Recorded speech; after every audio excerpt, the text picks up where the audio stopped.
예, 안녕하세요. 반갑습니다. 예, 오늘 레오나르도 다빈치 정신의 비상이라는 제목으로 그 강연을 하게 되었는데요. 우선 본론으로 들어가기 전에 잠깐 제가 지금 그 세 번을 하게 되어 있습니다. 그러니까 지금 이 표를 가지고 계실 텐데요. 그죠? 예. 미술의 이탈리아 르네상스 미술에 대한 그 강의가 6번이 잡혀 있는데 그중에 3번을 제가 하게 되어 있습니다. 그럼 넌 뭐냐? 용가리 통뼈냐? 예. 이제부터 제가 그 3번에 걸쳐서 뭘 할까 잠깐 미리 말씀을 드리고 그러고 강의를 진행하도록 하겠습니다. 그러니까 앞에 하신 선생님들이 지금 지난번에 하신 선생님이 똑같은 제목으로 하셨단 말이에요.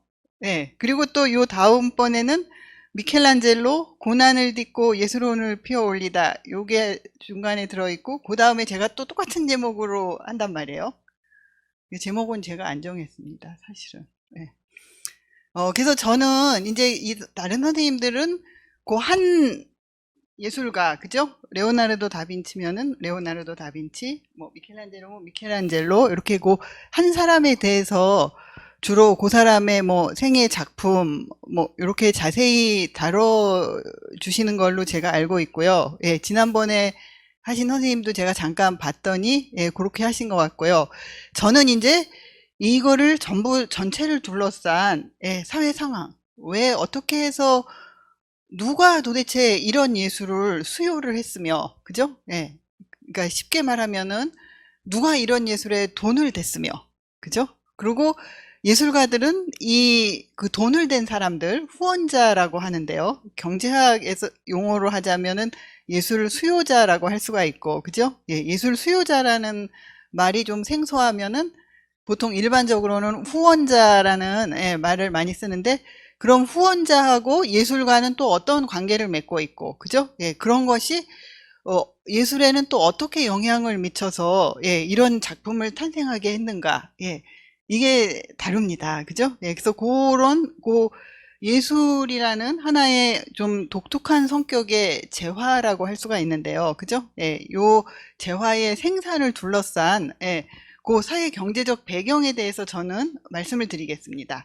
근데 이제 이렇게 하면은 얘기가 너무 크고 뭉뚱그려져서 그 알 수 없기 때문에 제가 3시간을 하는 이유가 이제 우선 첫 번째 시간에는 수요자를 중심으로 예, 후원자를 중심으로 말씀을 드리겠습니다. 물론 이제 레오나르도 다빈치의 생애 작품하고 엮어가지고 예, 그 후원자 중심으로 말씀을 드리고 다음에 이제 제가 할 때는 그 미켈란젤로를 중심으로 하면서 그 왜 예술가들이 이 시대에 예술가들은 이런 성격을 갖게 되었는가? 왜 이런 활동을 하게 되었는가?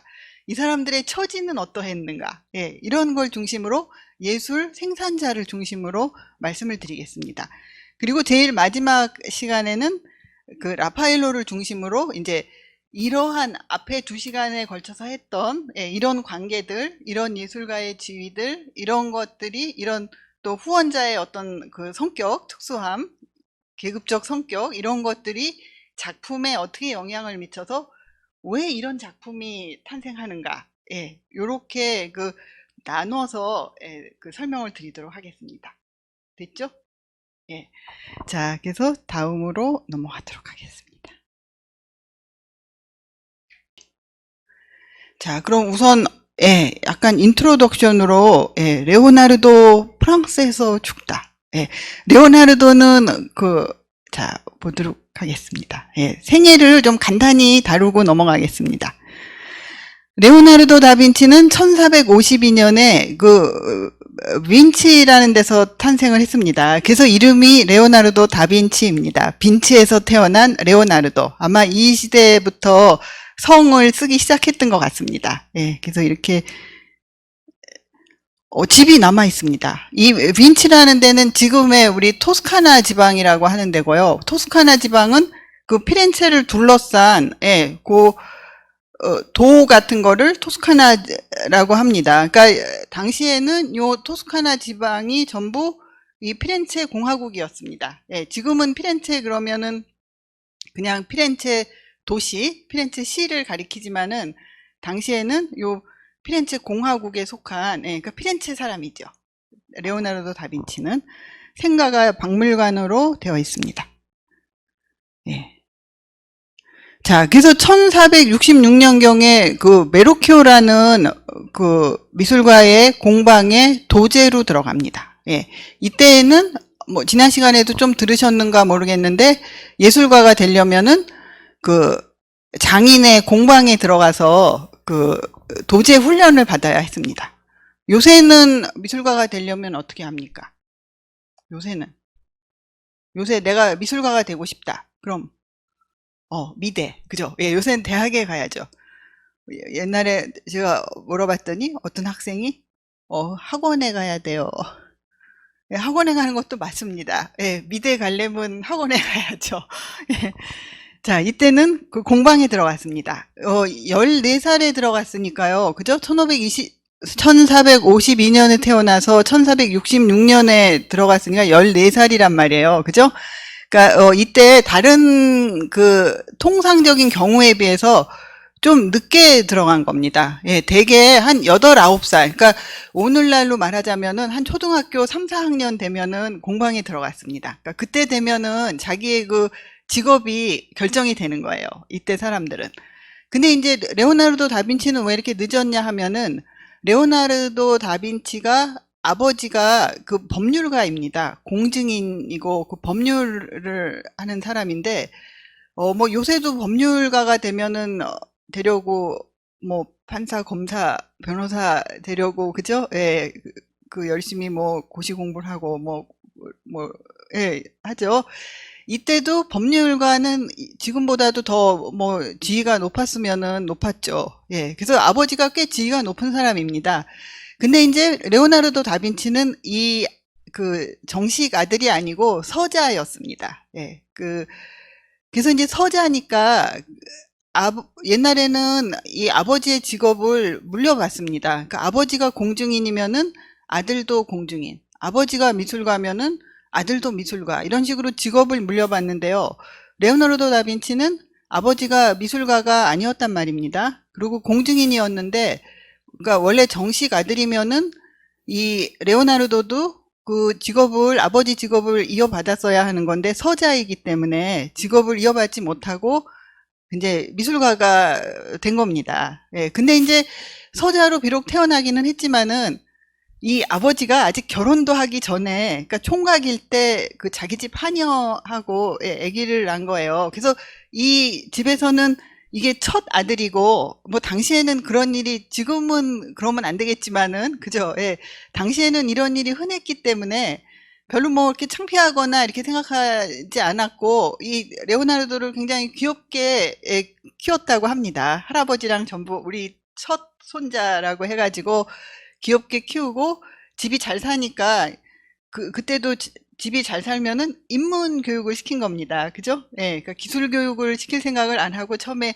인문 교육을 시키고 이렇게 귀엽게 하다가 14살이나 먹어버린 겁니다. 예, 그러다가 이제 그래서 얘를 직업을 이제 시켜줘야 되지 않겠느냐, 직업 교육을. 예, 이렇게 해서 이제 14살에 좀 남보다는 약간 늦은 나이에 그 공방에 들어가게 됩니다. 그래서 이제 뭐 똑똑하니까 아마 좀 빨리 그 수련을 마쳤던 것 같습니다. 1472년에 도제 수련을 마치지요. 공방에 들어갔을 때 잠깐 한번 보도록 하겠습니다.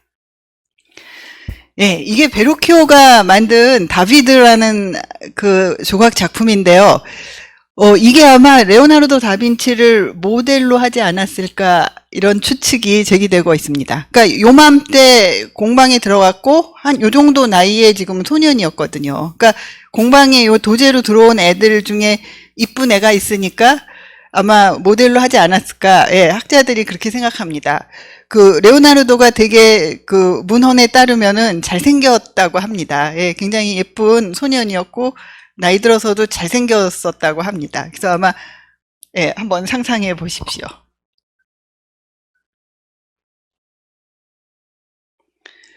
예, 그래서 이제 도제 수련을 마치고 좀 특수한 점은 뭐냐면은 도제 수련을 마치면은 보통은 자기가 이제 독립해서 자기가 이제 마스터, 장인이 된 겁니다. 그래서 자기가 공방을 내고 이제 주문을 받아서 자기가 먹고 살아야 한답니다. 근데 이 레오나르도는 이상하게 공방을 내지 않았습니다. 공방을 낸 적이 없습니다. 공방을 내지 않고 그 마스터가 되고도 그 베로키오 공방에 떠나지 않고 베로키오하고 계속 같이 살면서 그 작업을 같이 했습니다. 네, 그러니까 이거는 지금 마스터가 된 다음에 그 베로키오하고 협업을 한 겁니다. 예, 그러니까 우리가 이제 지금 제가 쭉 얘기하게 될 주제 중에 하나가 이 르네상스 시대에 처음으로 예술가라는 개념이 탄생을 한 겁니다. 그러니까 르네상스가 있기 전에는 예술가라는 개념이 없었습니다. 그러니까 이 사람들은 그냥 하나의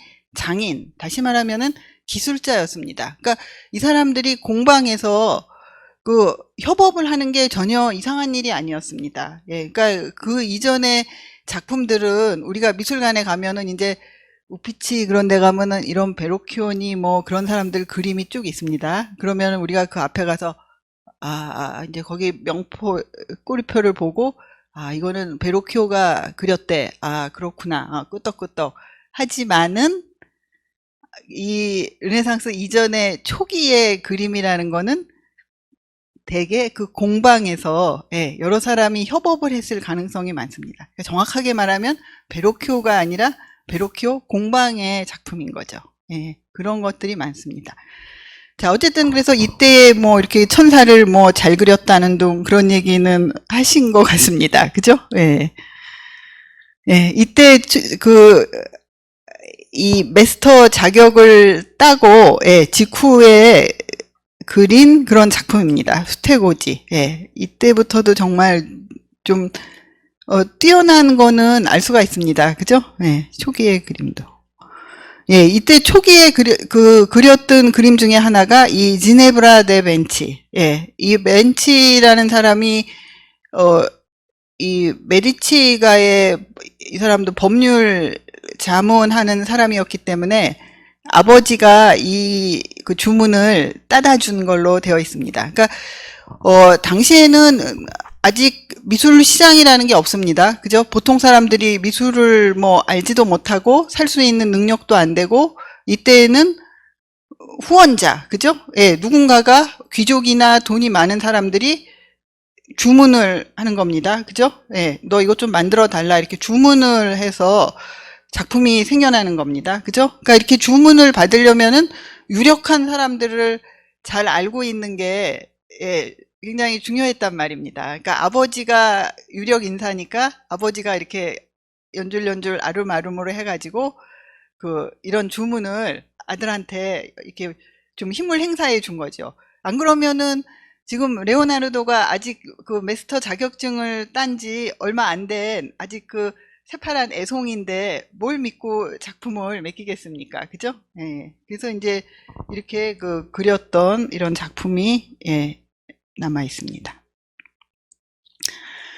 그런 다음에 이제 이때의 이 피렌체를 다스리던, 조금 이따 얘기하겠지만은 위대한 로렌초, 이름이 위대한 로렌초입니다. 로렌초 르 마니피크라고 뒤에 명칭이 그렇습니다. 이 위대한 로렌초가 이때의 피렌체를 다스리고 있었는데, 통치하고 있었는데, 로렌초의 후원을 좀 받았습니다.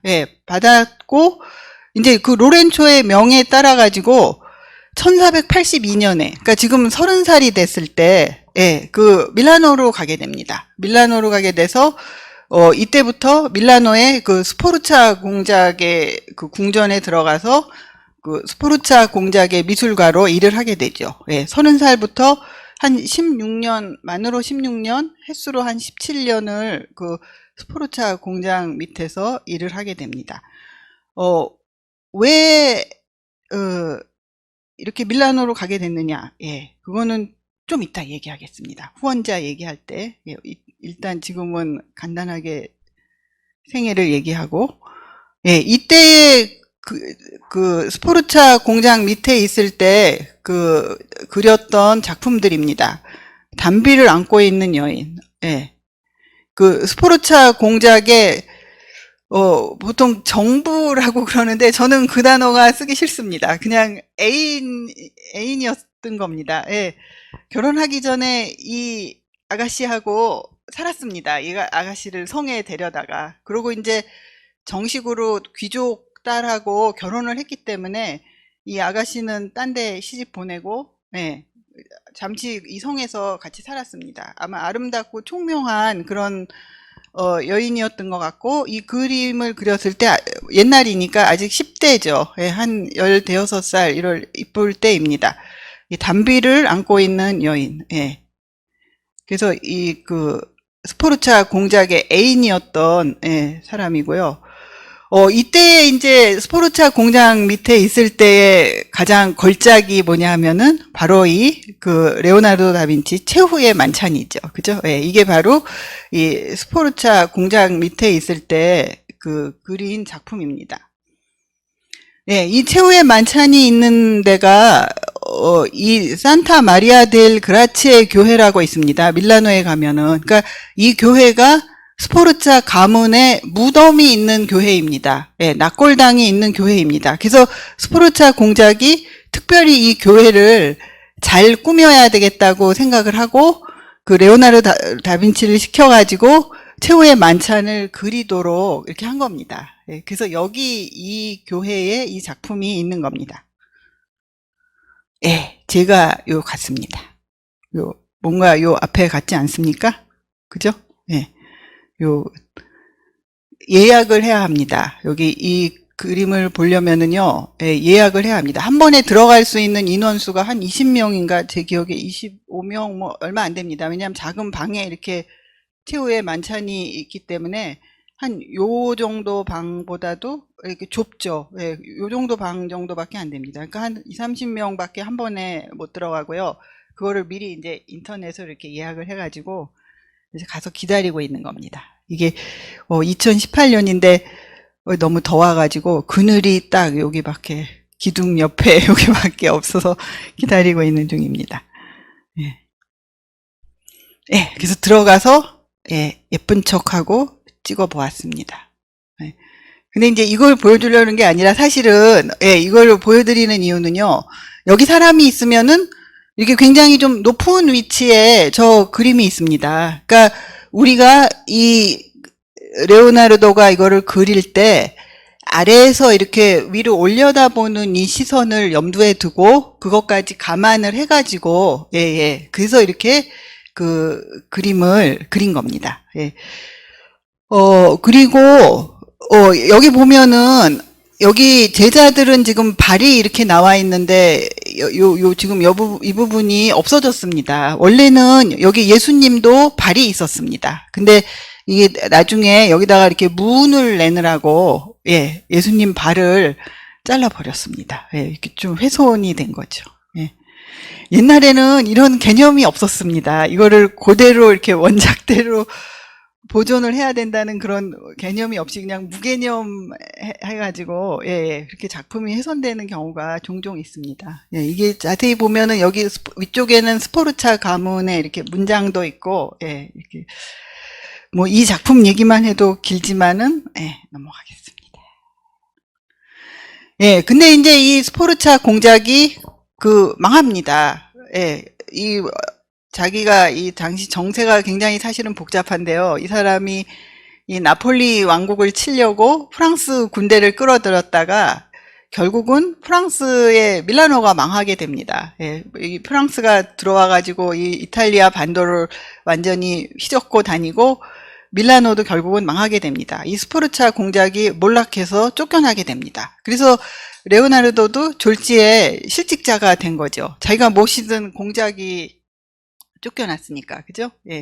그래서 할 수 없이 도로 이제 굉장히 실망하죠. 그래갖고 실망해가지고 털레 피렌체로 다시 갑니다. 그래서 이때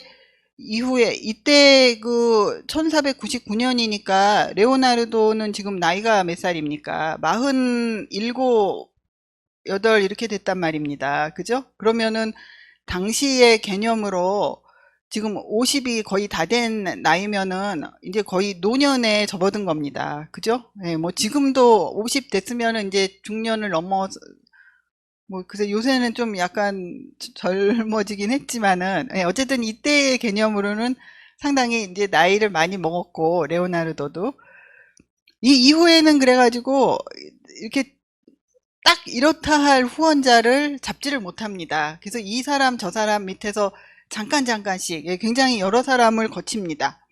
그러다가 마지막에 1516년에, 예, 이제 60살이 넘으셨죠. 예, 이때에 그 프랑스와 1세의 초청으로 프랑스로 가게 됩니다. 예, 그래서 그 레오나르도가, 이 피렌체 출신인 레오나르도가 뜬금없이, 예, 프랑스에 와서 마지막 3년을 보내다가 여생을 마치게 되는 겁니다. 예, 이 프랑스와 1세. 예. 나중에 다시 또 후원자 할 때, 예, 설명하도록 하겠습니다. 예. 이 프랑스와 1세가 이때 이런 퐁테누블로 성을 건설하고 이 실내 장식을 하면서 이탈리아들을, 예, 여럿을 데리고 와서 이 실내 장식도 시키고 이제 성을 개조하고 리모델링하고 이런데, 예, 이탈리아 미술가들을 썼습니다. 이때만 해도 아직 프랑스는 뭐 미술이라 할 만한 것도 없고 그런 문화적인 면에서 후진국이었죠. 예, 그래서 프랑스와 1세가 이탈리아에 쳐들어갔다가 그 르네상스의 화려한 문화를 보고 눈이 확 뜨인 겁니다. 야, 이렇게 근사하고 훌륭한 게 있구나. 그래서 이탈리아 미술가들을 데려다가 이렇게 장식을 시키고 일을 시켰고요. 그 다음에 이때에 레오나르도 다빈치도 초청을 한 겁니다. 레오나르도 다빈치는 이제 일을 시키려고 불렀다기보다 굉장히 아마 그 이때 이미 살아있을 때 유명했던 것 같습니다. 그래서 이 사람을 그냥 이렇게 굉장히 존중하고 거물로서, 예, 자기가 데려다가 마지막 일생을 그 편의를 봐주고, 예, 그렇게 한 겁니다. 그렇게 한 이유는 뭐겠습니까? 그렇게 함으로써 자기가 올라가지 않습니까? 그죠? 왕이, 내가 예술을 이해하는 왕이 되고, 그죠? 내가 이렇게 예술가를 잘 돌봐준 왕이 되면은 그 왕의 너그러움이나 교양이 빛나게 되는 거 아닙니까? 예, 그래서 왕이 그런 일을 하는 거죠.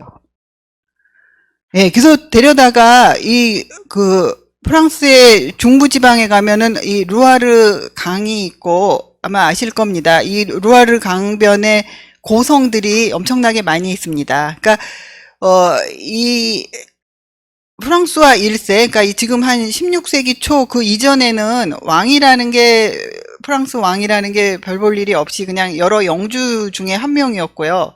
그래서 이 루아르강 부근에 많이 살았습니다. 그러니까 파리가 중요한 데가 아니었고, 예. 그러다가 이제 이 프랑스와 1세 때부터 파리가 중요해지고, 그 루브르를 개조하고 이런 것도 이 프랑스와 1세입니다. 그죠? 네, 그래서 아직까지 이때는 그 루아르강 부근에 이 왕이 살고 있었습니다. 앙부아즈라는 성에 살고 있었는데 그 자기가 살고 있는 앙부아즈 성 옆에 이 조그만 성을 하나 이 레오나르도 다빈치를 줍니다. 예, 그래서 이 성이 샤또 클로리세라고 합니다. 예, 뭐 말이 작은 성이지 가보면은 꽤 큼지막합니다. 예. 안에 이렇게 레오나르도 침실도 뭐 당시 있었던 건 아니죠. 대강 그때 이랬겠다 하고 복원을 해놓은 거죠. 예, 관광객들이 여기 이제 많이 오니까, 예, 이렇게 작업실도 해놨고요. 재미있는 거는 이 프랑스와 1세가 살던 앙부아즈 성하고 이 클로리세 성하고 이렇게 그 지하 통로로 연결이 되어 있습니다. 예, 이 왕이, 젊은 왕이, 그러니까 이때 레오나르도 다빈치는 지금 60살이 넘은, 예, 노인이었고, 그 프랑스와 1세는 아직 20대 청년이었습니다. 펄펄한. 예, 근데 이 레오나르도를 굉장히 어떤 현자처럼 생각해서 존경을 한 것 같습니다. 그래서 이 왕이 바쁘지만은 요 통로로 이렇게 동동동동 와가지고 레오나르도하고 이렇게 잠깐씩 담소를 나누다가 돌아가고 이랬다고 합니다. 예, 그래서 이 통로가 이렇게 남아 있습니다. 예, 여기 보면은 재미있어요. 요 이렇게 안에 지금 뒤에서 안 보이시죠? 그죠? 여기 인형 같은 걸 이렇게 해놨는데. 예. 예. 그리고 이거는 그 19세기 화가인 앵그르라는 화가가 그 레오나르도의 임종을 지키는 프랑스와 1세 상상의 그림이죠. 예, 레오나르도가 이제 클로리스의 성에 죽을 때 장면을 묘사한 건데, 프랑스와 1세가 그 레오나르도의 임종을 지켰다. 예, 뭐 요런 얘기들이 있는데 사실은 아니랍니다. 예, 이때 그 연구해 보니까 프랑스와 1세는 출타 중이었고, 예, 임종을 할 수는 없는 상태였는데, 그때나 지금이나 사람들이 그 어떤 뭐 드라마틱한 얘기를 좋아하고요. 뭐 선정적인 얘기를 좋아합니다. 예, 그래서 아마 좀 지어낸 얘기 좀 멋지잖아요. 왕이 이렇게 뭐 늙은 예술가를 임종을 했다 그러면은, 예, 그래서 이런 얘기가 와전이 돼서 돌아다닌 것 같습니다. 자, 그렇다면은, 예, 레오나르도가 이제 이렇게 살다 죽었는데, 그럼 왜 이 사람은 이렇게 뭐 그래, 그렇게 해서 작품을 만들고 죽었구나 가 아니고, 이제 우리는 거기서 그러면은 또 한 단계 더 들어가서, 예, 왜 이렇게 이런 예술가가 생겼고, 이 사람이 왜 이렇게 살다가 이런 작품을 만들고 죽을 수밖에 없었나, 예, 이런 거를 한번 들여다보도록 하겠습니다. 자, 그러면은 왜 이탈리아인가? 왜 이탈리아에서 르네상스가 생겨났는가? 왜 하필이면은 네덜란드도 아니고 프랑스도 아니고 왜 이탈리아인가? 그죠? 예. 자, 이 앞에 르네상스 앞에는 중세입니다. 중세. 예. 그 중세 때의 중심지는 어디냐 하면은 프랑스, 뭐 독일 이런 훨씬 이탈리아보다 북쪽 유럽입니다. 그러던 것이 이제 지금 한 14세기 이 정도 되면은 그 중세가 몰락을 하기 시작합니다. 그 이유 중에 여러 가지가 뭐 왜 우리 역사 시간에 배우잖아요. 무슨 페스트의 유행, 그지? 예, 뭐 또 신대륙의 발견, 뭐 무기의 발명, 그죠? 신무기의 뭐 이런 것 때문에 이제 중세가 몰락을 하게 됩니다. 14세기에 프랑스하고 영국이 100년 전쟁을 합니다. 예, 문자 그대로 100년 전쟁을 합니다. 말이 100년 전쟁이지 우리가 1, 2년만 우리가 뭐 정말 코로나 때문에 반년 이런데도 뭐 이건 사실 전쟁도 아닌데도 전염병하고의 전쟁이라면 전쟁이겠지만은 우리 지금 뭐 참 고달프지 않습니까? 그죠? 그런데 100년을 전쟁을 한다고 생각해 보세요. 그죠? 네, 그래서 이제 유럽이 이렇게 북유럽이 엉망이 되고 여기에 또 패스트까지 겹치고 뭐 이렇게 됐을 때 상대적으로 이탈리아는 이때 이제 잘 나가게 되는 겁니다. 예, 이탈리아는 원래 이 지리상의 위치 때문에 그 상업이 발전을 했습니다. 이미 한 13세기 이럴 때부터 이 국제 교역이 발달을 했고요. 이즈음에 십자군 전쟁이 생기면서 또 이탈리아가 거기서 굉장히 그 과실을 따먹게 됩니다. 예, 십자군 전쟁을 하게 되면은 이쪽 북쪽에서 이렇게 시원찮나 이거는 예, 요 북쪽에서 이렇게 기사들이 모여가지고 대강 요런 베네치아 요쪽으로 모여서 이쪽 예루살렘 이쪽으로 이렇게 건너가게 됩니다. 그죠? 예. 그래서 이 이탈리아가 또 역시 이런 왔다 갔다 하는 요 중심에 있었기 때문에 그 이탈리아의 경제가 더욱더 활성화가 됩니다. 자, 그래서 우리가 지금 이제 관심을 갖고 있는 르네상스 시대, 예, 15세기 후반, 이 레오나르도가 살았던, 예, 이 1450년부터 한 1500년, 이때의 이 르네상스 이탈리아의 지도입니다. 예, 이때의 그 이탈리아는요, 이렇게 5개 정도 큰 나라가 있었습니다. 예, 이거를 그 역사학에서는 영역 국가라고 하는데요. 우리 그냥 도시 국가라고 편리하게 싸잡아서 얘기하긴 하는데 엄밀히 구분하면은 요 큰 나라들은 큰 나라 5개. 밀라노, 베네치아, 피렌체, 교황령, 나폴리 왕국. 이거는 영역 국가라고 하고요. 요 사이사이에 또 조그만 나라들이 있었습니다. 진짜 아주 요 그냥 도시 하나 콩만한 무슨 뭐 페라라니 뭐 라파엘로가 태어난 우르비노라든지 뭐 루카 이런 조그만 나라들이 또 한 10개쯤 있었습니다. 예. 그 그런 나라들은 이렇게 큰 나라들이 여기 그러니까 이 제법 큰 나라들이 서로 이렇게 왜 맞서는 가운데 중간에 어떤 식으로 힘의 공백이 생긴다든가 예, 완충지대가 생기는 그 지점에 조그만 나라들이 살아남아 가지고 예, 이렇게 양쪽에 줄타기를 하면서 예, 그런 살아남은 작은 나라들이 있었습니다. 그럼 이 나라들은 어떻게 생겼느냐? 우리 중세 때 도시가 생겨납니다. 중세 때 도시라는 게 처음 생겨납니다. 도시는 뭐 하는 사람들이 사는 곳입니까?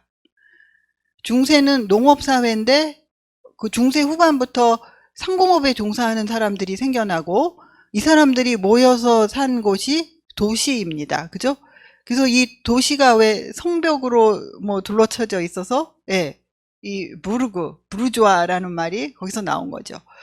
근데 이제 이탈리아는 도시가 힘이 강했습니다. 그래서 다른 북쪽에 뭐 프랑스나 이런 데는 도시가 있어도 도시 주변을 이렇게 봉건 귀족이 영토가 땅이 이렇게 싸고 있는데 이탈리아 같은 경우는 봉건 제도가 그렇게 프랑스나 독일 이런 데처럼 이렇게 안정적으로 뿌리를 내리지를 못했고 예, 봉건 귀족이 상대적으로 힘이 약했고 이 도시가 커지니까 오히려 이 도시가 봉건 귀족을 흡수해버리는 예, 이런 현상이 일어나게 된 겁니다.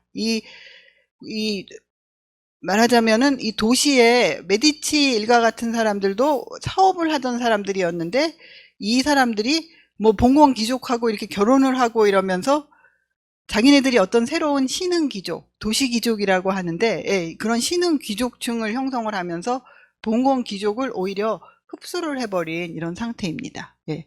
그래서 이 사람들이 이렇게 그 큰 영역 국가로 도시가 발전을 하게 되고 이거를 지배하는 사람들도 그런 신흥 귀족이 예, 되는 겁니다. 그래서 이렇게 보통 5개 정도 나라가 있었고 이 중에서 르네상스 문화하고 지금 가장 관련이 깊은 나라는 피렌체하고 이 교황령 국가죠. 예. 자, 좀 하나씩 들여다보도록 하겠습니다. 이 나라들이 약간의 차이가 있습니다. 5개 나라들도. 자, 밀라노 보겠습니다. 자, 아까 레오나르도가 제일 오래 예, 어떻게 보면은 평생을 지냈던 젊은 시절을 다 보냈던 그런 밀라노입니다. 밀라노는 밀라노 공국입니다. 밀라노 공작이 다스리는 나라였습니다.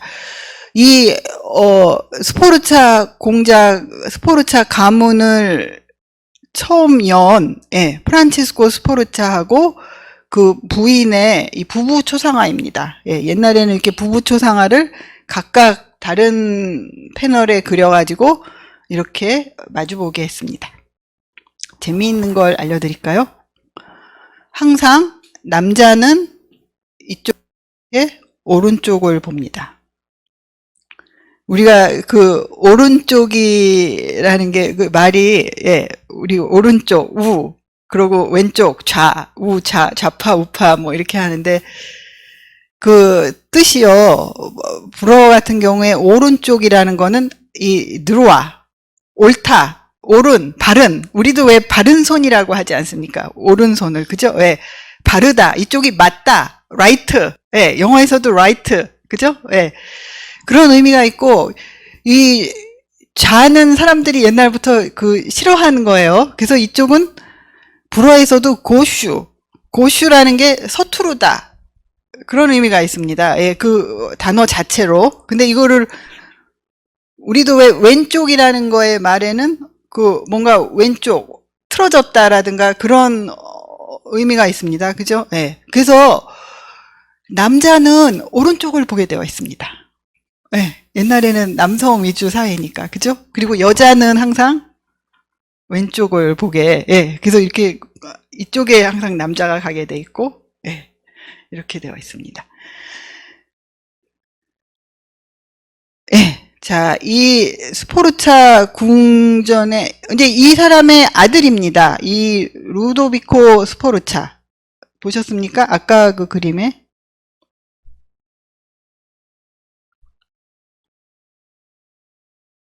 예, 대단한데요. 성모 마리아 그림에 요 자기들이 들어가 있는 겁니다. 부부가. 그죠? 예, 저쪽 그 왼쪽에 있는 예, 요 사람이 바로 그 레오나르도를 고용을 했던 예, 루도비코 스포르차 공작입니다. 예.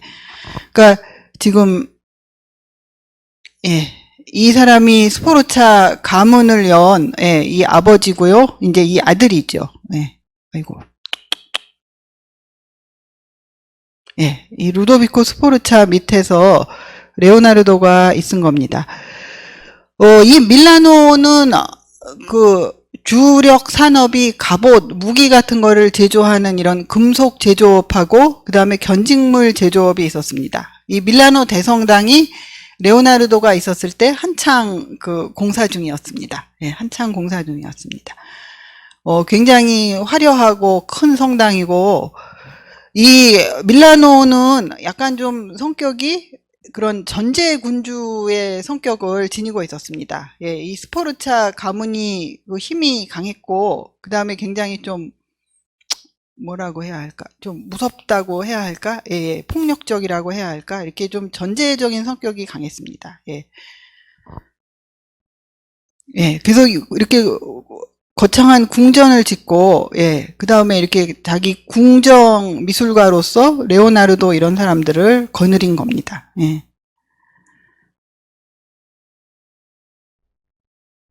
그 다음에 피렌체를 보도록 하겠습니다. 이제 피렌체는 약간 또 성격이 다릅니다. 레오나르도가 살았던 시절의 피렌체의 그림입니다. 예, 이때 류른베르크 독일에서 나온 그런 그 책인데요. 이 안에 이렇게 지도가 들어 있습니다. 유명한 책입니다. 예, 안에 이렇게 목판화가 들어 있습니다. 여기 보면은 이때 이미 벌써 이 피렌체 성당, 예, 두오모가 여기 서 있는 거를 볼 수가 있습니다. 그죠? 예.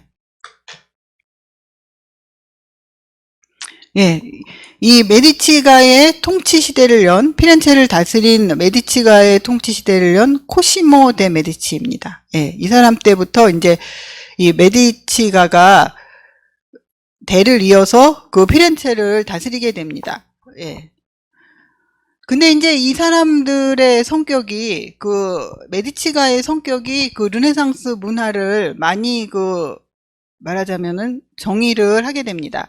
이 메디치가는 스포르차 가문하고는 달리, 그러니까 뭐 이 사람들이 민주적이라는 거를 요새 민주주의하고 비교하면은 물론 안 되겠지만은요. 예, 이 사람들은 그러니까 군주치고는 전제 군주기는 전제 군주지만은 상당히 그러니까 현명했던 것 같습니다. 예, 이 사람들은 메디치 가문은 그 사업하고 그 다음에 은행업을 하던 사람들이고요.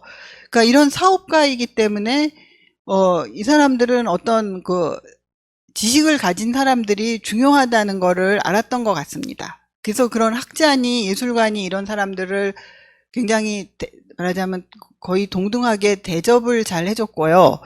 그 다음에 또 하나는 이 피렌체는 이때까지도 그 피렌체 공화국이었습니다. 이름이. 그러니까 공화국으로 처음에 이제 도시가 처음에 생겨날 때에는 시민들이 여기를 공화국처럼 시민들이 이렇게 과두 정치를 한 겁니다.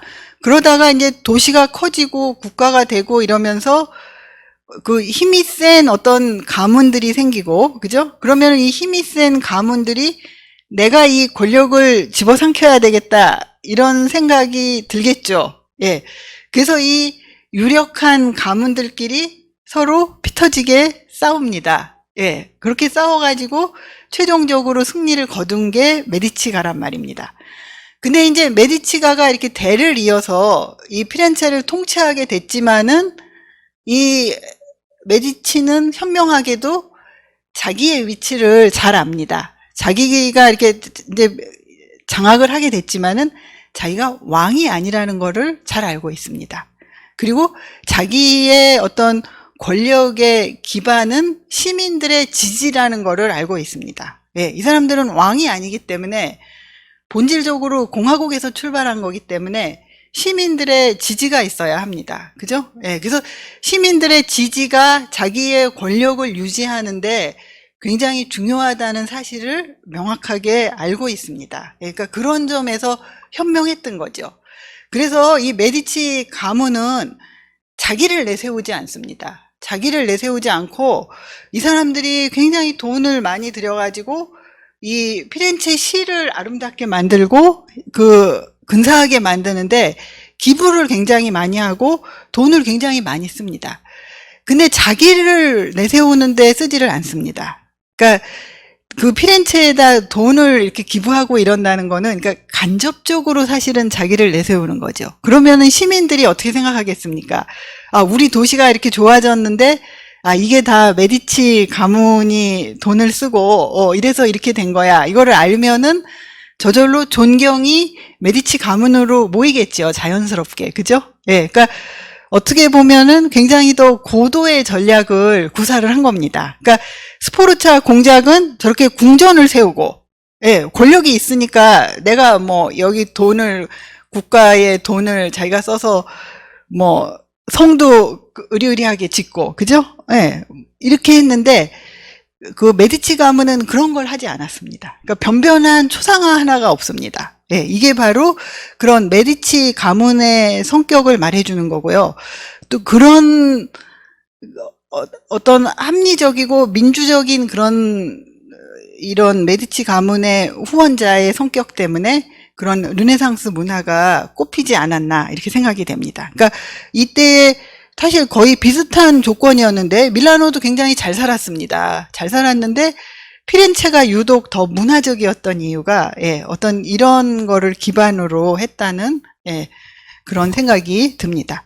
그래서 이렇게 동전에는 얼굴이 나와 있습니다. 코시모. 근데 초상화가 없고요. 이제 이때 이미 사실은 이게 1436년에 완공했으니까, 코시모가 정권을 잡기 직전 아닙니까? 이때 이미 이만큼 피렌체가 번영을 하고 잘 살고 있었다는, 이런 반증이기도 합니다. 정말 아름다운 성당이죠. 이렇게, 당시에 그야말로 당시에는 첨단 기술이었습니다. 우리가 지금은 예사 그냥 이거 둥그런 게 하나 얹혀 있구나, 참 뭐 장하다 이 정도 생각하지만은 당시에는 이게 첨단 과학, 첨단 공법이었습니다. 저게 이렇게 지탱을 하기 위해서 안에 이렇게 세장처럼 안에 이렇게 그 프레임을 만들고 그 위를 다시 한번 싼 겁니다. 이런 이중 구조를 한 겁니다. 안에 최후의 심판이 그려져 있는 돔 안쪽에서 본 모양이고요. 이런 유명한 르네상스가 태어났다고 하는 이 피렌체 성당의 세례당. 여기서 세례당, 성당 앞에 조그만 집이 하나 있는데 세례당으로 쓰던 건데, 요 문에서 르네상스가 태어났다고 합니다. 기베르티 천국의 문. 그리고 이런 것들이 당시 그 피렌체의 어떤 문화를 말해주는 겁니다. 여기 이 메디치가의 행렬에 보면은 이 동방박사의 행렬을 성경에 나오는 동방박사의 행렬을 이렇게 본딴 그런 행차를 했다고 합니다. 실제로. 그러니까 그런 여기서부터 저기까지 동방박사 이렇게 옷을 입고 그렇게 행차를 이렇게 하고 이런 종교적 행사였는데 이거가 그림으로 남아 있는 겁니다. 이 중에 여기 지금 이 노란 황금색 금색 옷을 입은 요 청년이 요 위대한 로렌초. 이제 이때가 바로 레오나르도 다빈치가 살았던 때고 이때가 바로 그 피렌체가 정점을 찍는 그런 때라고 할 수가 있겠습니다. 이 부분을 확대하면은 이렇습니다. 초상화가 없습니다. 그러니까 이렇게 자기를 내세우지 않았다는 그런 증거로 초상화가 없습니다. 이 로렌초 데 메디치의 초상화는 16세기 중반에 그려진 거니까 이 사람이 지금 1492년에 죽었단 말입니다. 그러니까 죽은 다음에 한 50년, 반세기 이상 지나가지고 이 초상화가 그려진 겁니다. 살았을 때 변변한 초상화가 없습니다. 근데 아까 스포르차 공작은 초상화가 있었지 않습니까? 그죠? 예, 이런 게 어떤 이 양자의 차이를 말해주는 부분입니다. 극명하게. 그러면 이거 뭐 어떻게 알고 이 초상화는 그렸냐? 뭐 상상으로 대강 그렸냐? 데드 마스크가 있었습니다. 예, 당시에 죽으면은 데드 마스크를 썼습니다. 그 데드 마스크를 바탕으로 해서 예, 이 그림을 그린 것 같습니다. 데드 마스크를 보면은 똑같이 이렇게 생겼습니다. 별로 미남은 아니었던 것 같습니다. 예. 예, 그래서 이런 로렌초 데 메디치. 예, 그래서 이렇게 집이 궁전이 이렇게 수수합니다. 바깥에서 보면은 사실 이게 궁전이냐 이렇게 수수합니다. 예, 이거 안에 중정이고요. 안에 들어가면 물론 뭐 화려하죠.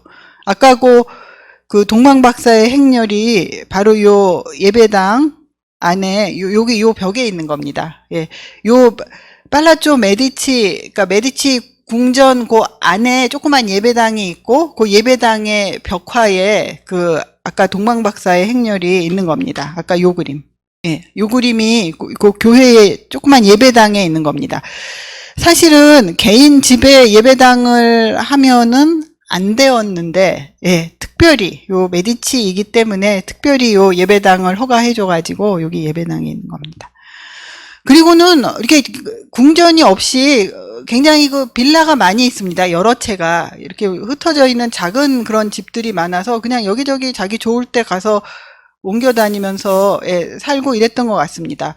이거는 피렌체 근교에 있는 그 빌라디 꺄레찌라는 데로 여기에서 그 로렌초가 학자들을 모아다 놓고 토론도 하고 예, 뭐 그랬던 집이라고 합니다. 여기서 세상을 떠났죠. 그러니까 이런 그 피렌체의 통치자가 머물렀고 그 운명했던 집이라고 생각하기에는 굉장히 작고 소박하죠. 그죠? 예, 궁전 수준은 아니죠. 그냥 별장이란 말입니다. 빌라. 그죠? 예. 예, 뭐 경치는 주변에 아름다운 것 같습니다. 예, 그리고 이제 이 메디치가 가장 그 돈을 많이 써서 예, 그 복원한 이 교회가 바로 이 산마르코 수도원하고 이 안에 수도원 교회가 있고 그렇습니다. 예, 이 산마르코 수도원에 굉장히 돈을 많이 댔습니다. 예, 이게 중세부터 있던 수도원인데 지금 이 르네상스 시대에 다시 완전히 그 새로 복원을 하고 예, 이걸 다시 새 단장을 한 겁니다. 여기다 돈을 굉장히 많이 썼습니다. 그러니까 메디치는 이 도시를 가꾸는데 예, 돈을 많이 썼습니다. 예, 안에 들어가면은 필사실 모습이고요. 메디치는 오히려 그 책을 굉장히 좋아했습니다. 로렌초가 아마추어 시인이기도 했고요. 그래서 책을 굉장히 좋아해서 이렇게 여기 필사실이 있고 도서관도 만들고 그랬습니다. 여기 가면은 수도사들이 있던 방이 있습니다. 방 하나가 굉장히 작습니다. 그냥 한 사람 딱 들어가면은 누울 수 있을 정도. 네. 메디치 코시모 네 메디치 방도 있습니다. 아마 여기 와서 기도를 하고 뭐 그래 이렇게 마음을 좀 비우고 예, 이럴 때 여기 와서 잠시 있었던 것 같습니다. 예. 예, 그리고 메디치가 예배당하고 묘가 있는 예, 산 로렌초 교회. 예. 그러니까 피렌체는 의외로 이렇게 화려한 그게 없습니다. 메디치가에. 이제 메디치가도 화려해지는데 화려해지는 거는 지금 이 15세기 때가 아니고 이제 16세기 후반, 예, 훨씬 뒤의 일입니다. 사실은 우리가 왜 지금 피렌체에 가보면은 뭐 피티 궁전 그런 게 있는데 그거는 훨씬 나중의 일입니다. 예. 이때는 이랬다는 거고요. 그 다음에 이제 뭐 로마도 잠깐 지금 여기 안 하면은 예. 다른 때 끼워 넣을 때가 좀 애매하기 때문에 로마도 잠깐 다루고 넘어가겠습니다. 같은 아까 그 피렌체 지도 봤던 뉘른베르크 연대기에 나오는 같은 비슷한 시기의 로마의 모습입니다.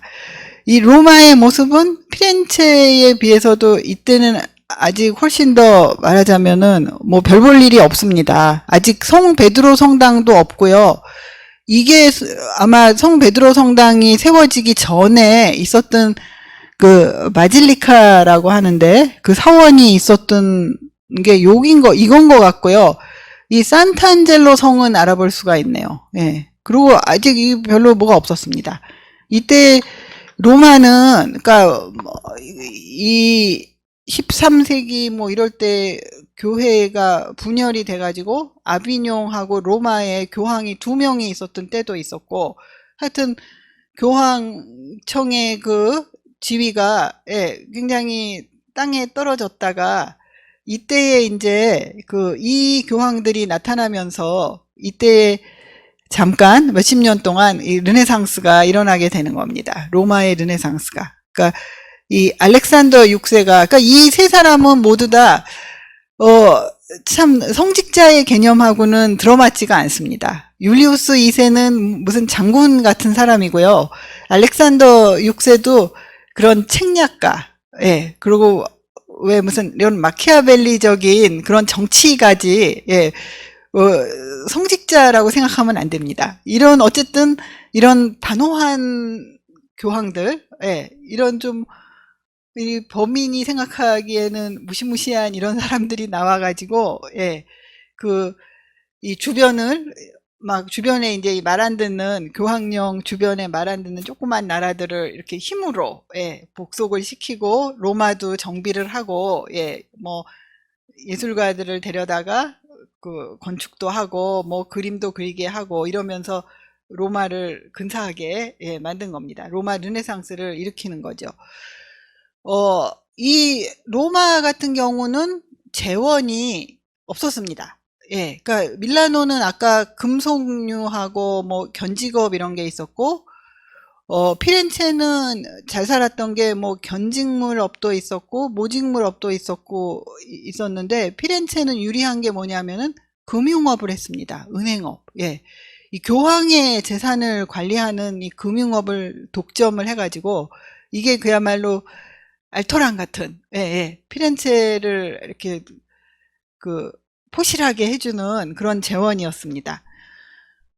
이 로마는 일정한 이렇다 할 산업이 없었습니다. 이렇다 할 산업이 없었으나 로마는 이제 당시에 유럽의 모든 교회에서 왜 옛날에는 11조를 거뒀습니다. 그런 11조를 거두면은 만일 이 프랑스 교인들이 성당에 가서 11조를 낸단 말입니다. 그럼 그거를 프랑스 교회가 갖는 게 아니고 이 본부 로마로 다 보냅니다. 일단.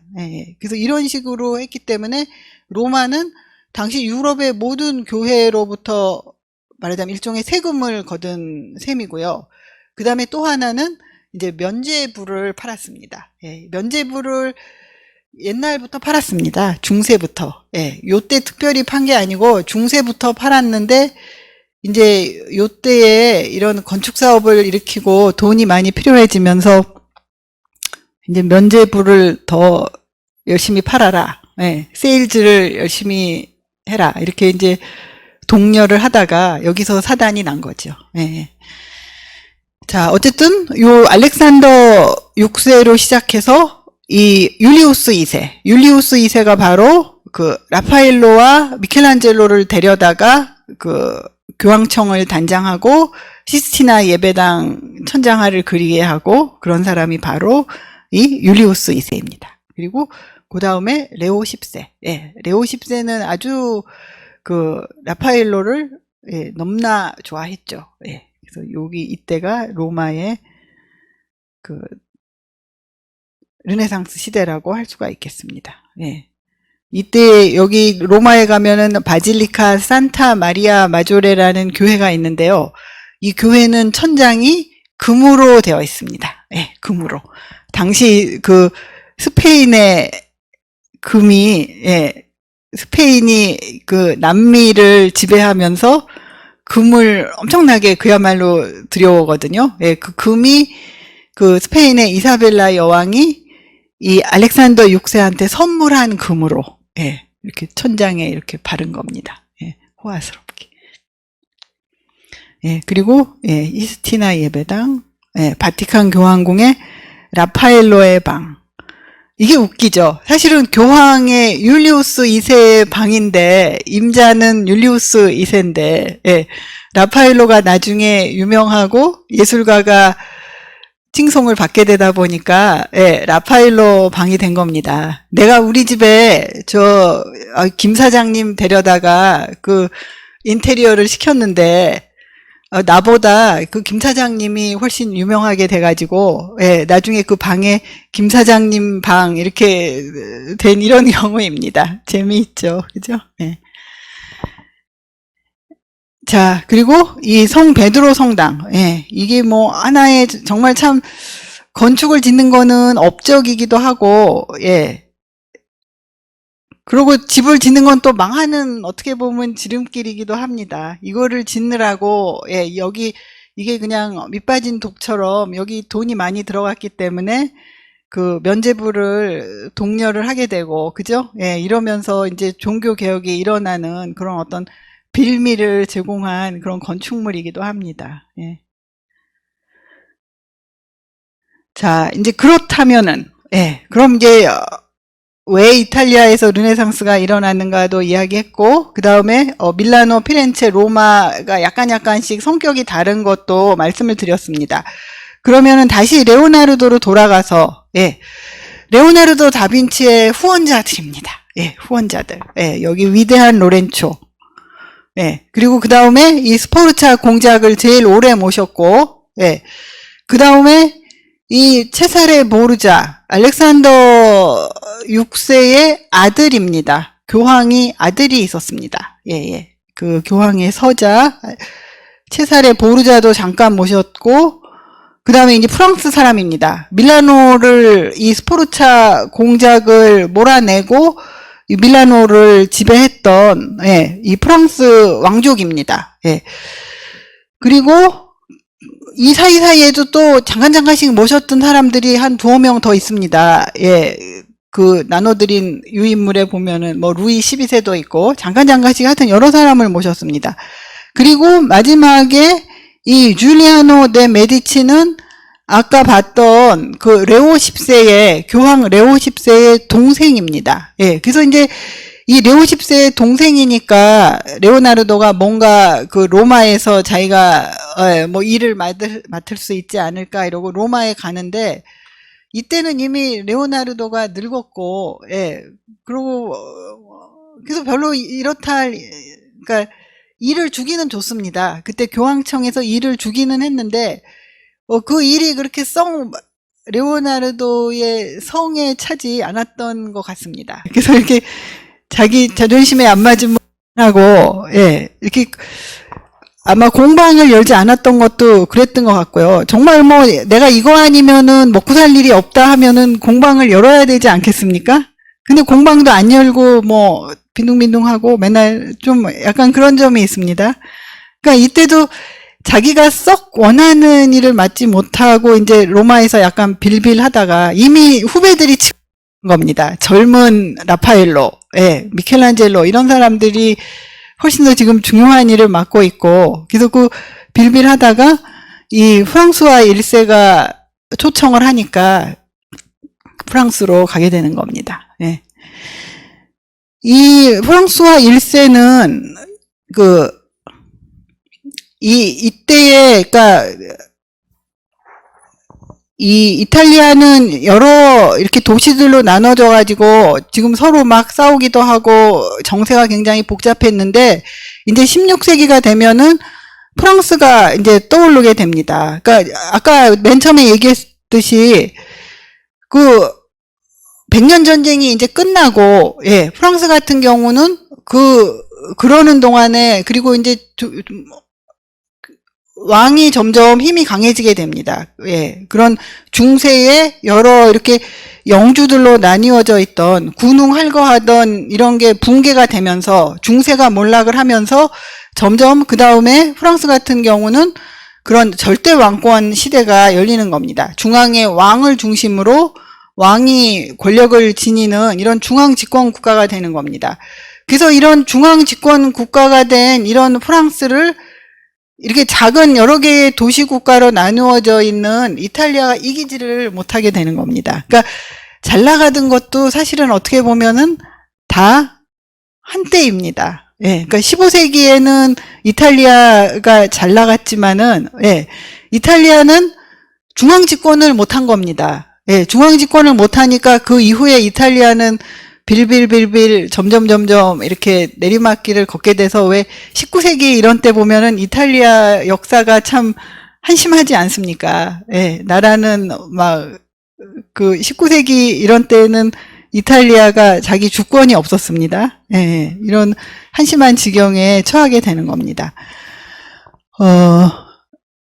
그래서 이제 레오나르도 다빈치하고 생각을 해보면은요, 레오나르도 다빈치가 뭐 여러 가지 재주가 있고 이런 사람이었지만은, 당시에는 그런 그 후원자를 누구를 어떻게 만나느냐, 누구를 어떻게 잘 만나느냐 하는 게 굉장히 그 한 예술가의 성공이나 그 다음에 이 사람의 운명하고 너무 밀접하게 연관이 되어 있는 겁니다. 그죠? 네, 그러니까 이를테면은 이런 게 당시 예술가들의 어떤 한계를 말해주는 그런 사건이라고 할 수가 있겠습니다. 뭐냐 하면은 그 밀라노 공작이 이제 자기 그 스포르자 가문을 연 자기 아버지, 예, 프란체스코 스포르자를 그 기념하기 위해서 이런 기마상을 만들려고 합니다. 기마상 커다란 이렇게, 예, 근사한 그런 기념비적인 작품을 만들려고 합니다. 그래서 이 레오나르도도 굉장히 여기에 이제 자기가 근사한 작품을 만들어가지고 자기가 이렇게 솜씨도 보이고 자기 이름을 길이 남겨야 되겠다 이렇게 야심을 가지고 착수를 합니다. 어느 시대든지요, 이때 당시에 레오나르도하고 미켈란젤로하고 서로 그 언쟁을 한 일이 있습니다. 서로 조각가가 더 잘났다. 조각이 더 중요하다. 아니, 회화가 더 훌륭하다. 회화가 더 고상한 장르다. 이렇게 둘이 언쟁을 주고받은 일이 있습니다. 그러니까 미켈란젤로는 조각가니까 조각이 더 중요하다고 했고, 이 레오나르도는 회화가 더 중요하다고 이렇게 해서 둘이 언쟁을 한 일이 있었는데, 사실은 레오나르도도 조각을 하고 싶었을 겁니다. 예, 조각이 중요한 장르였고, 이렇게 아주 이런 모뉴멘탈한, 예, 말하자면 이를테면 광화문의 이순신 장군 상 같은 거를 자기가 수주를 해가지고 만드는 겁니다. 예, 그래서 이게 그림 하나 그리는 것보다는 훨씬 더 보람되고 자기를 나타내는, 예, 내세울 수 있는 이런 더 큰 프로젝트였단 말입니다. 그래서 레오나르도가 이거를 굉장히 공들여서, 예, 설계를 합니다. 그때 그렸던 이런 드로잉들이 많이 남아 있고요. 그래서 만들었습니다. 만들어서 그 청동 틀을 뜨기 직전, 그러니까 청동 그 조각이라는 게 이거 생기초부터 또 설명을 해야 되나? 조각에는요, 대리석처럼 이렇게 깎아서 만드는 조각이 있고, 그 다음에 틀을 만들어가지고, 이 청동을 부어가지고 이렇게 만드는 조각이 있습니다. 그죠? 예. 네. 근데 이제 당시에는 이 청동을 부어서 만드는 게 훨씬 더 돈도 많이 들고, 이게 더 좋은 거라고 생각을 했습니다. 그래서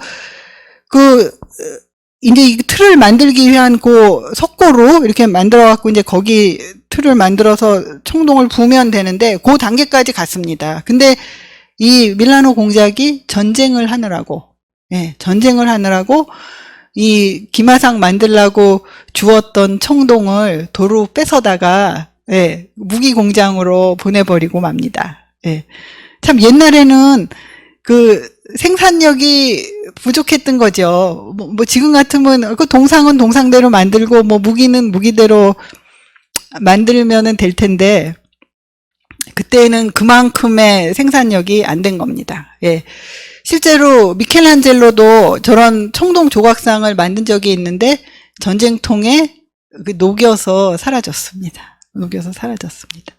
그래서 조각가들이 그렇게 녹이는 이런 조각가는 이거 애써 만들었는데 녹여버리라고 그러면 낭패 아닙니까? 예, 그래서 그런 낭패를 당하지 않기 위해 되도록 얇게, 아주 웨이퍼 같이 얇게, 그런 방법을 썼다고 합니다. 그러니까 녹여도 청동이 얼마 안 나오면 별 볼 일 없으면은 안 녹일 거 아닙니까? 예, 그래서 가능한 한 얇게 이렇게 그 청동상을 만드는, 예, 뭐 그런 꼼수를 써보기도 하고 그랬다고 그러는데, 또 그렇게 얇게 하면은 또 부서지죠. 예, 그 자체로서 또 힘이 없으니까. 뭐 이래저래, 예, 이때는 이렇던 때입니다.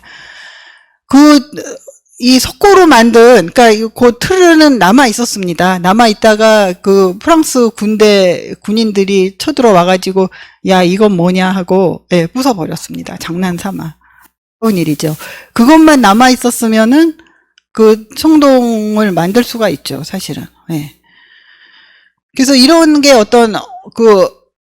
그리고 레오나르도가 이렇게 잠깐 모셨던 게, 왜 체사레 보르자 같은 사람도 전쟁하다가 20대에 죽어버립니다. 그러니까 레오나르도가 뭐 오래 모시면서 작품을 만들고 뭐 이럴 겨를이 없었던 겁니다. 예, 그래서 레오나르도가 뭐 천재로 알려져 있지만은 이 사람의 작품이 회화를 털어야 뭐 이 사람 거냐 아니냐 이렇게 학자들이 이게 진짜 레오나르도가 그린 거냐 아니냐, 뭐 제자가 그린 거냐 이렇게 의문시 되는 것까지도 모조리 쳐도 30점이 채 안 됩니다. 예, 그 30점이 채 안 되는 걸로 여태까지 천재 500년 동안, 예, 천재로 인정을 받았으니까 뭐 대단하기는 대단한 거죠. 예.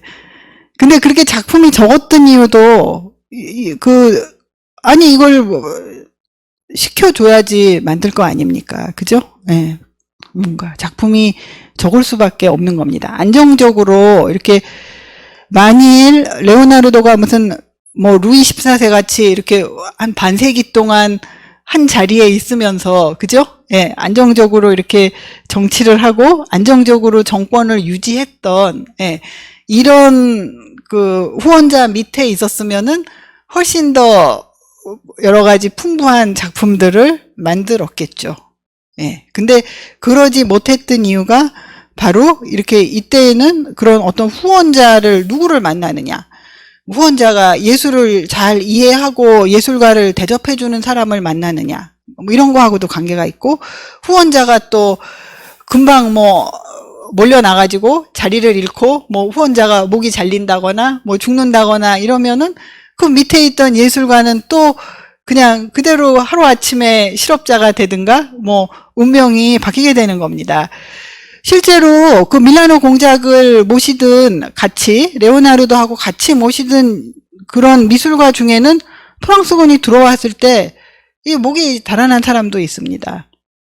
이 전에 밀라노 공작을 모셨다는 이유로. 근데 레오나르도는 그래도 그런 걸 보면은, 레오나르도는 또 이 밀라노를 점령한 프랑스 왕족을 또 모시거든요.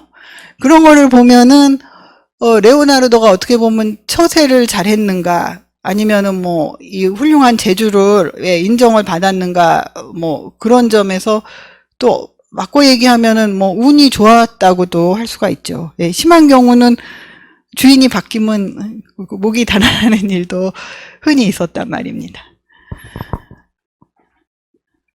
예, 그래서 그런, 예. 예, 그러면 이제 다음에 이제 예술가의 탄생에 대해서 미켈란젤로를 하면서, 예, 좀 더 이제 그 생산자 문제를 자세히 다루도록 하겠습니다. 그리고 여기서는 이제 그냥 마무리 겸, 그러니까 레오나르도가 어떤 예술가의 위치가 이렇게 변하던 이런 시대에 살았던 사람이고요. 그러니까 레오나르도 다빈치나 미켈란젤로 이런 사람들이 살았던 시대가 어떤 예술가라는 개념이 태어나는 때였단 말입니다.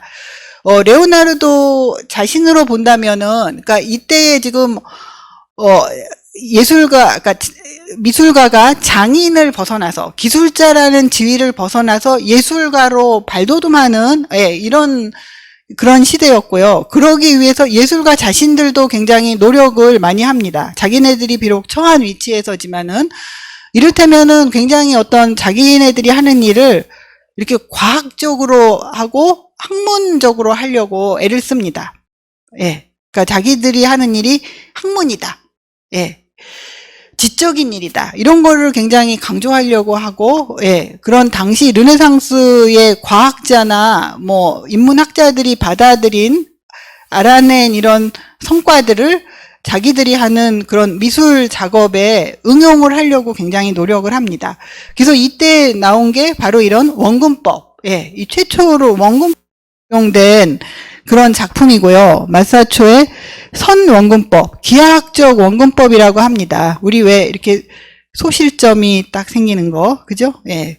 그리고 레오나르도 다빈치는 대기 원근법이라 그래가지고, 예, 그 대기 원근법은 뭐냐면은 이런 그림에 보면 앞에는 더 확실하고 이렇게 색깔도 선명하고 더 형태도 더 분명하게 이렇게 그 묘사가 되어 있고, 뒤로 갈수록 약간 희미하게, 색채도 희미하고 형태도 윤곽선도 약간 희미하게 이렇게 차이를 둔 거를 볼 수가 있습니다. 그죠? 예, 저 뒤쪽에 바위 부분하고 이 앞에 뭐 여기 인물들하고 보면은 그런 묘사의 차이가 있습니다. 그런 거를 대기 원근법이라고 합니다. 예, 뒤쪽에는 더 흐릿한 색깔을 쓴다든가, 그죠? 예, 그리고 윤곽선을 좀 더 흐리게 한다든가, 앞에는 더 선명한 색깔을 쓰고 윤곽선을 확실하게 하면은 어떻게 되겠어요? 앞이 더 이렇게 튀어나와 보이죠, 그죠? 예, 뒤로는 아득하게 사라져 가는 것 같고, 그런 원근법을, 예, 레오나르도 다빈치가 이렇게 시험을 했고, 예, 이런 작품에 이런 것들이 나와 있고, 그 다음에 또 하나 중요한 거는 뭐냐 하면은, 예, 이 스푸마토 기법. 예, 이건 유명한 거죠. 그죠? 예, 유명한 그 모나리자에서 썼던, 이렇게, 이 윤곽을, 예, 이렇게 경계를 명확하게 하지 않고, 이렇게 그라데이션을 해가지고, 예, 이렇게 진한 데서 연한 데로 이렇게 넘어감으로써 아주 자연스러운 입체감이 생기게 된단 말입니다. 그죠? 이렇게 그런 조각 같은, 예, 이런 거를 스푸마토 기법이라고 합니다. 그래서 이런 거를 사용을 했고요. 그 다음에 이런 기법을 사용을 했을 뿐만 아니라 이거를 이론화를 했단 말입니다. 예, 그 레오나르도는 굉장히 그 메모를 많이 하고 글을 많이 쓰고, 그러니까 사실은 그런 예술가의 면모보다는 오히려 그런 학자의 면모가 굉장히 두드러지는데요. 그래서 그 많은 원고를 남기고 죽었습니다. 그래서 그 중에 이거를 그 레오나르도가 남긴 굉장히 많은 원고를 그 상속을 한 사람이 그 레오나르도의 제자였던 이 프란체스코 멜치라는 사람이 있습니다. 예, 이 사람이 그 원고 중에서 추려가지고 그 회화론을 낸 게 있습니다. 그런 회화에 대한 이거를 이론도 했던 거죠. 그러니까 만일 기술자라면은 이렇게 자기의 작업을 계속 의식을 하고, 그죠? 이렇게 여기에 대해서 개념을 만들고 이런 거는 사실은 학자, 그죠? 예, 그런 어떤 비평적 정신, 어떤 연구자로서의 정신이 있어야 하는데요. 예, 그런 일을 한 거죠. 그러면서 이제 미술가도 그런 지적인 작업을 하는 사람이다. 예, 이런 거를 내세운 거죠. 예. 누가 질문도 있었는데, 예, 그 비트루비우스의 인체라는 건데요. 그러니까 이 르네상스 시대에 그 고대 로마나 뭐 그리스 시대의 원전들을 많이 연구를 했습니다. 근데 이 비트루비우스, 예, 이 사람이 로마 시대의 건축가인데 이 사람이 남긴 그런 건축론 책이 있었던 거예요. 근데 이제 거기에는 아마 그림은 없었던 것 같습니다. 그리고 이제 이 사람의 이론이 인간의 인체도 건축처럼 그렇게 그런 합리적인 비율, 그죠? 예, 그런 아름다운 비율에 의해서 구성이 되어 있다, 이런 이론을 그 레오나르도 다빈치가 그 이론을 자기가 그림으로 이렇게 그려본 겁니다. 예, 이때 다른 사람들도 그린 것도 있고, 근데 그 중에 특별히 더 이렇게 뛰어나게, 예, 그래서 이 레오나르도 다빈치 하면은 이 그림이, 이 드로잉이 이게 연상이 되죠. 예, 이거를 이렇게 한 겁니다.